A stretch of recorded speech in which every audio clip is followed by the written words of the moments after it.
Demand continues to increase for nursing and allied health professionals in this region and across the country. How does Howard Community College ensure its students are qualified and ready to enter the workforce?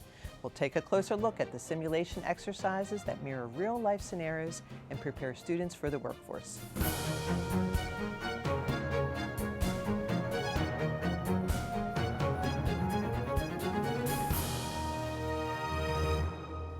Welcome to Pathways. I'm Dr. Kate Hetherington. Howard Community College wants to ensure nursing and allied health students graduate ready for their careers. That is why the college has been on the forefront of simulation training. The college's high-fidelity, full-size mannequins give students experience in scenarios similar to what they'll experience in the healthcare profession. Simulation lets students practice their skills, ask questions, and even learn from their mistakes.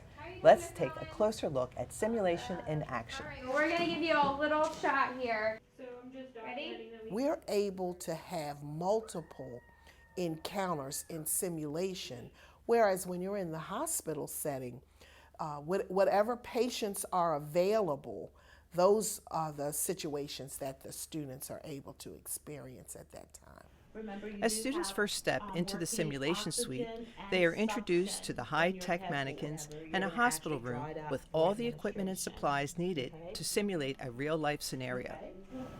So you can palpate a radial pulse in the right. It looks like, it feels like you're in a hospital room. And so when the students are participating, they actually get in the mode of the real nurse, the real patient. And they react in the way that they would if they were in a real life situation. So we recreate that. Huge benefit. They are getting their skills. We have a safe environment. We know the skills that they are gaining, which is really huge. Students take on different roles in this scenario, interact with the mannequin, and work as a team to solve the healthcare crisis. A facilitator serves as the voice of the patient and controls the symptoms of the mannequin. Students must investigate the patient's complaints and collect information to successfully resolve the situation. For our students, that's really important when they're in the hospital. It's very unpredictable, the kinds of patients that they might see or some of the experiences that they would encounter. And so with simulated training, we're able to determine what those competencies and skills and those types of patients that they will see. We're going to end your scenario now. Once a scenario is completed, students are debriefed by their facilitator. This process allows them to evaluate their performance and identify the areas that need improvement. Bringing students together from different disciplines into a simulated environment is crucial to building communication and teamwork skills. Big things that we're doing here at HCC is interprofessional simulation. And that's when we bring in disciplines other than nursing and have them learn together. So each discipline has their own goals for that student's benefit, and just as nursing does. And so the instructors come together, they plan the simulation so that it's mutually beneficial to the disciplines that are involved. And then when the students come together, they learn from each other. They learn about each other's roles, their responsibilities. They learn how to communicate with each other. And in many cases, prior to that, they don't really know very much about that other profession. Working as a team, students develop an understanding and appreciation of what they need to succeed in today's increasingly complex healthcare workplace. Once they come together, they have a different appreciation. They take that appreciation into the hospital setting. All of that goes with them as knowledge to help them interact across disciplines when they're in the hospital, because they will have to interact with all of the people that are in the hospital setting. I'm now joined in the studio by Cheryl Nitz, Assistant Professor and Nursing and Allied Health Laboratory Manager, and student Sarah Turnbull. Welcome to the show. Nice to be here. Cheryl, I understand the college has been doing simulation for more than 20 years. What is the benefit to students? Simulation provides hands-on experience with patient care scenarios. Students have the ability to apply knowledge from theory and skills lab to different patients' situations.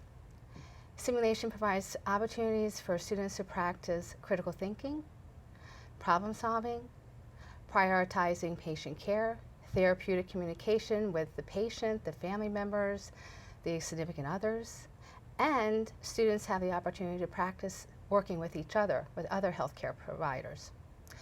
And at the end, students actually debrief. They discuss what went well, what needs improvement, and this is all in a very safe environment. All great experiences for our students before they enter the world of work. Absolutely. Sarah, the simulations look very realistic. Can you tell us what it's like to participate in one? Nerve-wracking, I have to say. When I think about simulations, I get very nervous and anxious because one of the reasons for that is the mannequins we have are very alive. They can blink, they can breathe, they can talk to you, they have anatomically right pulses that we feel. So when I'm in there, I don't feel like I'm in a simulation room.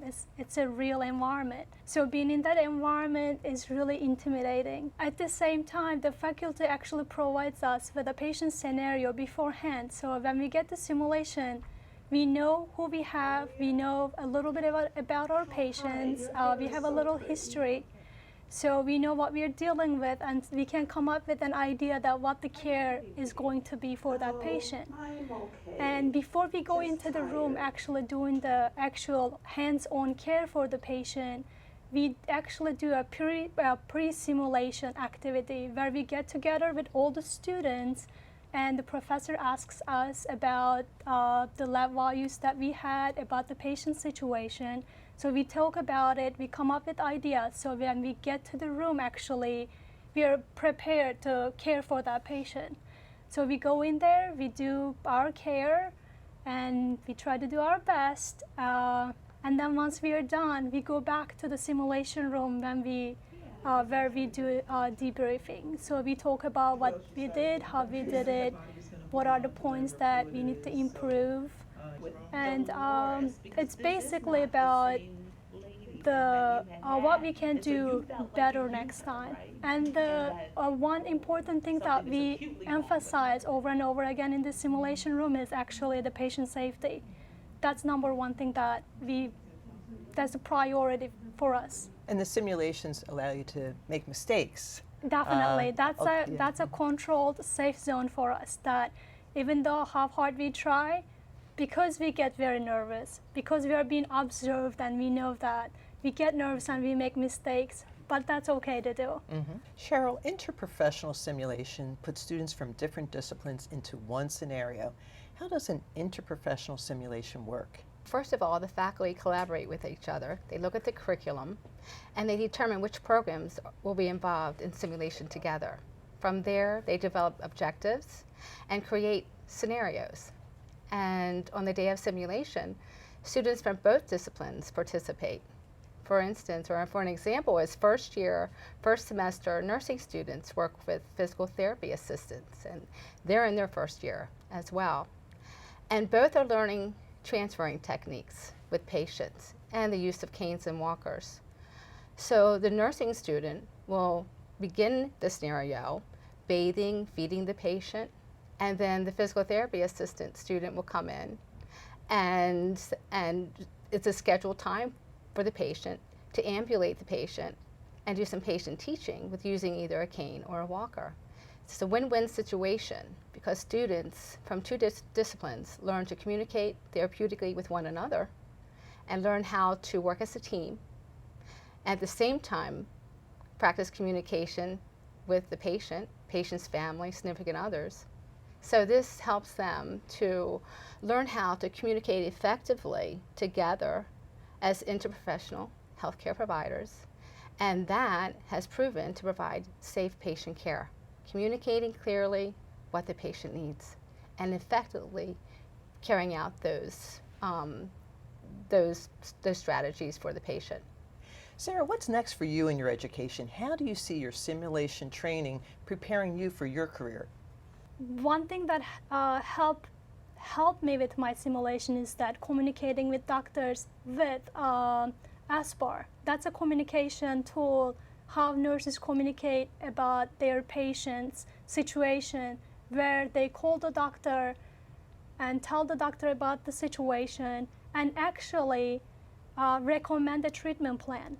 We don't do that in real clinical setting. What simulation provides us is that we over and over and over again, we practice ASPAR communication skills, where we look at a lab value. If it's abnormal, we call the doctor as a nurse and say, here's the situation, this is what my patient is going through, and this is what I recommend. So that's a great experience. If I can get out there and practice my ASPAR skills, that's because of the simulation experiences that I have here. So in every way that the simulation is preparing us for real life. So my plan is, once I'm done at HCC, I would love to go back to school right away without taking a break. So I'll be graduating in December. My plan is to look into the bachelor's degree programs, which I'm already researching, and start as soon as possible, get my bachelor's degree, and eventually get my master's degree and be a nurse practitioner once I have enough experience at the hospital that I work at. Well, that's all the time we have for now. Thank you, Cheryl and Sarah, for joining me today. Thank you for having us. Thank you for having us. The simulation labs are innovative, high-tech learning spaces inside the college's Health Sciences building. Donors Ken and Marie Kittleberger named several labs in the building to fund student scholarships. For the Kittlebergers, the motivation began at home. Here's more. After watching their daughter, a single mother, struggle with entry-level jobs, the Kittlebergers offered her an opportunity for a better future. We said that, if she would go back to school, we would pay for her education because she was in dead-end jobs. So she did do that. She became a dialysis nurse. After seeing their daughter's success, Marie and Ken Kittleberger wanted to find a way to help even greater numbers of students. They turned to the Howard Community College Educational Foundation and created a special scholarship fund for students also struggling to balance parenthood and college. And we saw what good this did for her, and we thought, well, let's do this for other single mothers or parents that have children and they are working and everything. Give them a hand up in coming here and getting a profession that will provide for them and their families. Another opportunity to give back developed when the college prepared to open its Health Sciences building. They wanted to support simulation learning because the labs offered such a stark contrast to Marie's own HCC nursing education years ago. And we wanted to do something kind of significant rather than just a classroom or something. And she said, well, we have these 4 simulation labs. So we opted to go to the 4 simulation labs. And because it goes back to the way she went through nursing program with cassette tapes rather than video, and being able to see what you did right or wrong as we can do in our simulation labs. When I went through the nursing program, they didn't have computers, which changed everything and for everybody. And our lessons were on cassette tapes. So we would transcribe what we heard on cassette tapes. Then when we went to the labs, we had to listen to cassette tapes on sounds like heart sounds, breath sounds, and we had to figure out, well, what were those sounds? It was kind of an unreal thing. Like today, this is fantastic that we have these simulation labs, and they present all kinds of situations. To learn more about supporting students and innovative learning, visit howardcc.edu/give. Despite tending to severe trauma in the military, some medics and corpsmen have challenges finding employment in civilian life. Through its Military to RN Pathway program, Howard Community College is bridging the gap from active duty to civilian employment. The program gives military medics and corpsmen advanced standing in the nursing program, helping students complete and find careers more quickly. Abdominal area. If we just turn you instead of raising you up, okay? Ethan Troy is a medic in the Army National Guard. Elizabeth Kurt is part of the surgical team in the Army Reserves, and they're both students in Howard Community College's Military to RN program. I noticed HCC had a medic or military to RN, and at that time it hadn't been approved, but I still needed to do some prerequisites. So I got my prerequisites out of the way, and then in May of 2016, they told me that I was going to be accepted into the program. As a medic in the military, I can do sometimes more than a nurse can. You know, chest tubes, needle chest decompressions, lots of things, as long as I'm trained to do it. So I was looking for something where I would have more upward mobility. Through the Military to RN program, military medics and corpsmen enter the nursing program with advanced standing and have a clear pathway toward an associate degree in nursing.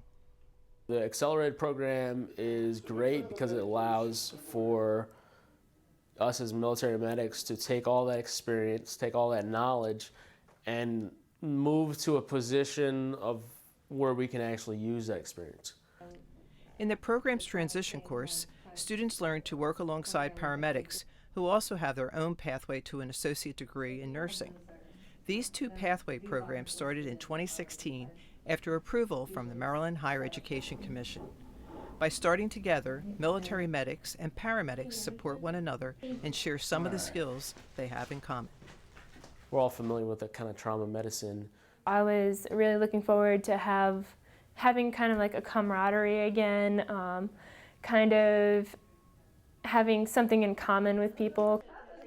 Along with developing friendships, the students appreciate the support they receive from faculty and staff. Even on the days that I don't have class, the staff is here in case anyone wanted to come in and practice skills that we learned during the week. I'm getting more support from a community college here at a lower cost than I was getting at a major university. Having saved money, Elizabeth Kurt knows the knowledge she takes back to the military is the true value. With the training that HCC is giving me, I can bring it back to my military career too, and share with them what I know, and it's just kind of a give and take with everybody that's connected to my life.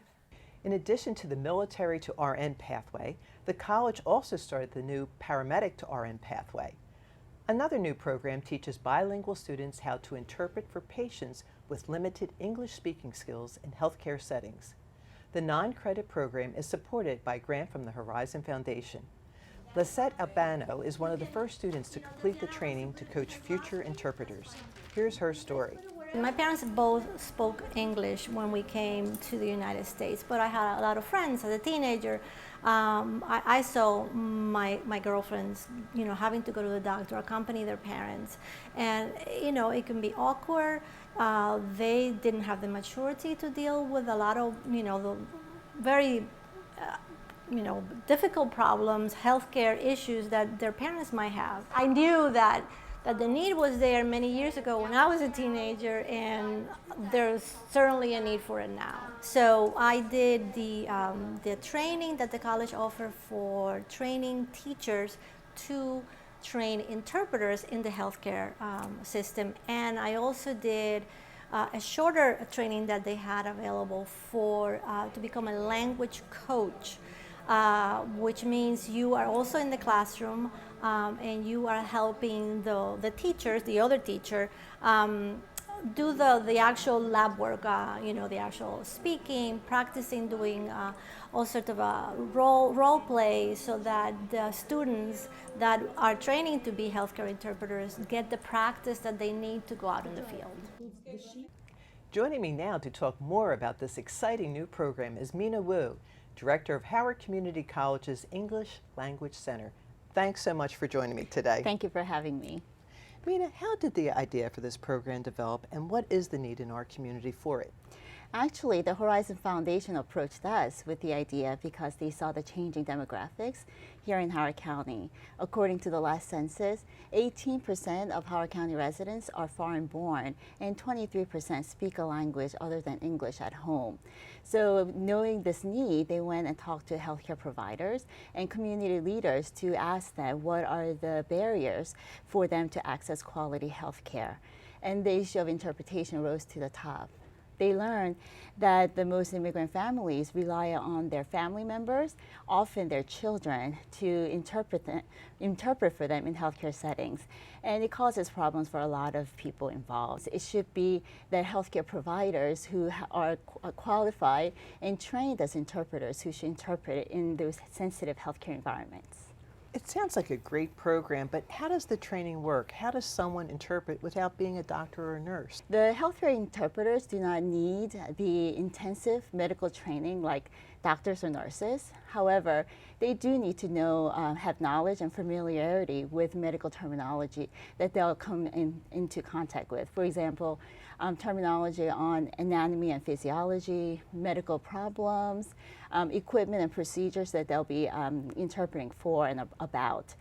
In addition, in our program, we also include some of the very important interpreting skills like cross-cultural communication skills, ethical decision-making, and integrated interpreting skills. So combined with the medical knowledge training as well as interpretations training, our students will be very ready and trained to be able to work as a healthcare interpreter. So where are the students now with their training, and what are the job prospects for students upon completion of the program? Mm-hmm.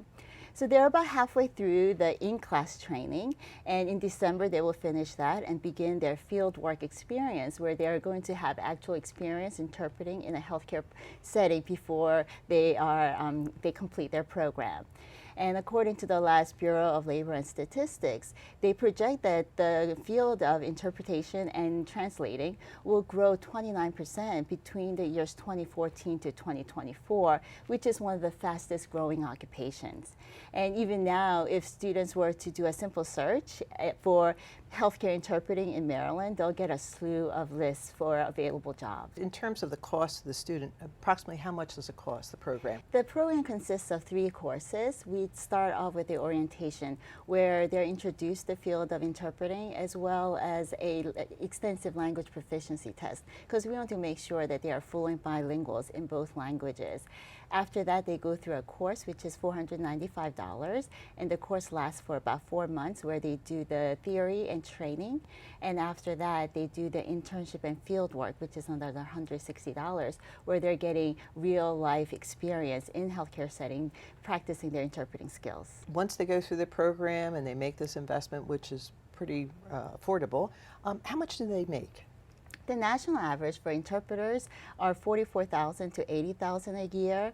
However, unfortunately, there are not a lot of full-time jobs here in Maryland, but a lot of them work as private contractors or self-employed, and they do hourly, and they get paid about $40 to $70 an hour. Okay, so it's a good investment for the short period of time and the limited amount that they have to pay. Yes, we believe it's a very good program for a very big need in the community. Yes, certainly is. Well, thanks, Mina, for joining me today on the show to talk about the Healthcare Interpreter Certificate. Thank you so much for having me. Howard Community College opened its 3D Innovation Hub after receiving 3D printing equipment from the Howard County Economic Development Authority. The hub is located in a glass wall facility at the center of an academic building. Students have the opportunity to build objects that have real-life applications to careers. Faculty also can develop specialized models that enhance classroom instruction. Here's more about the hub. 3D printing is quickly evolving into a next-generation manufacturing technology. Recognizing this trend, Howard County Economic Development Authority sought opportunities to incorporate this technology into the Howard County business community. That 2-year demonstration project let us reach out and touch hundreds of companies in the region, not only in the county, to show them first what that technology can do and how they can partner together. It only seemed right and just at the end of that demonstration period that we take that equipment and we take that information, we take that knowledge, and we put it someplace where it can do the maximum to help the county and to help the residents of the county, and nothing is more fitting than to stand this laboratory up in partnership with the community college. The 3D Innovation Hub at Howard Community College is the next step forward for 3D printing in Howard County. Faculty and staff are finding unique ways to use 3D printing to advance student learning and prepare students for the workforce. It'll help the students because an art student can create a sculpture and get commissioned. The hospitality students will use printed models of food so that when they're learning how to do plate arrangements, they don't waste real food. The hub has already aided classroom instruction by producing a model of a flow cytometer, a piece of medical equipment that analyzes the physical and chemical characteristics of particles in a fluid. We do things like cell counts and trying to determine if people have, medical issues. And this is actually a flow cell that can be placed inside a flow cytometer. Now, I have a real one in the lab, and it's worth several $1,000s. This cost $40 to make, and it's an instructional model. So it's an opportunity for students, but also for businesses to come in and collaborate with students, with faculty. I think the name Hub is really appropriate because we want to bring people together, both bring students together with other types of students and bring businesses, entrepreneurs, and inventors into the college to kind of start mixing. Located in the center of an academic building, the Hub is working toward providing future consultation and printing services for businesses. So as industry users come in and do prototypes, our students get exposure to potential employers. So there's a lot of nice win-win arrangements. The engineering side does some of the design and technical work, and the business computing side does the management of the print jobs and the queues and the financing, things of that sort. So we're sort of running it like a collaborative model. For students, the Hub will allow for creativity, entrepreneurial dreams, and even newfound careers. In addition to rolling out the 3D Innovation Hub, the college recently celebrated a new partnership with Maggio City, located in the Republic of Korea. The city is the hometown of Maryland's First Lady, Yumi Hogan, who wanted to bring her former and current homes together in an exciting partnership. Maggio City is pleased to be promoting two memorandums of understanding between itself and both Howard County Government and Howard Community College for the purpose of mutual educational and cultural exchange, discussion of business and investment opportunity, joint cooperation for future economic development, and for the cultivation in Maggio's students. The agreement with Maggio City will serve as the foundation for a future arrangement that will enable Maggio City students to travel to America and study English at the college. At Howard Community College, the students will have the opportunity to learn from our award-winning, nationally recognized English as a second language training that's available through our English Language Center. Maryland First Lady Yumi Hogan helped bring everyone together. Maggio City is her hometown, and Howard County was her hometown when she moved to Maryland. Howard Community College and the Maggio City as the parties agreed to continue working together to generate and strengthen new educational and cultural opportunities in both regions. Howard County has nearly 47,000 residents of Asian descent. About 12,000 residents are of Korean descent. The Korean American community in Howard County is vibrant and strong. Leaving your hotel this morning, you probably saw many of the Korean supermarkets, restaurants, and bakeries in Ellicott City. It's almost like being back in Korea. Howard County is also home to the largest percentage of Korean Americans in Maryland. Why do so many Korean Americans choose to live in Howard County? Because of our beautiful parks, our safe neighborhoods, and most importantly, our top-ranked schools, including our wonderful community college. We look forward to developing this rich cultural exchange. I want to end the show with this video from Dorian's Closet, a musical that will have its world premiere at Howard Community College's Theater in Residence, Rep Stage. Dorian Corey rose to prominence as a drag queen in New York City, and the musical is a fictionalized account of her life. Let me leave you with the sounds of this exciting new production. Thank you for joining me, and I'll see you next time.